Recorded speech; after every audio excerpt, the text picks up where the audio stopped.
Are political parties private entities or public bodies? We can't get basic consensus to run parliament, but an order by the Chief Information Commissioner that political parties should come under the RTI has seen remarkable unity. Almost all political parties, barring the BJP, have rejected the order. The order cited a number of reasons why they should come under the RTI, from the crores of tax breaks political parties receive to their influence in decision making. But the parties aren't buying it, with the Congress even saying that political parties are private organizations. A rare show of solidarity by political parties to the latest order of the CIC. From the UPA to parties in the NDA to even the CPIM, each showing the red flag and each citing their own reasons as to why political parties should not be placed under the RTI. The Congress opposed, saying political parties are private organizations. भारतीय राष्ट्रीय कांग्रेस इस निर्णय से पूरी तरह असहमत है. The JDU argued that all parties already have a boss, that is the Election Commission. पार्टियां जो है वो कोई परचून या कोई दुकान नहीं है. ये यूपीए के चलते राजनीतिक जो शक्ति है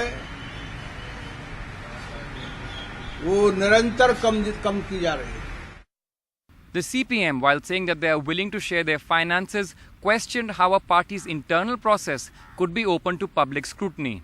You cannot impinge on the rights of a political party. For example, if I want to select candidates on the basis of whatever criteria our party has, what is the business of others to ask us? Only the BJP took a nuanced stand, saying they are not averse to it, but refused to accept whether they are a public authority. This requires a larger debate on the applicability of RTI to private bodies outside the government setup. And I think heavens won't fall if it applies on political parties, particularly in relation to the funding of political. Political parties often argue that the Right to Information Act is a great tool to ensure transparency. But here is the irony. Almost all political parties do not favor their own organizations coming under the RTI Act.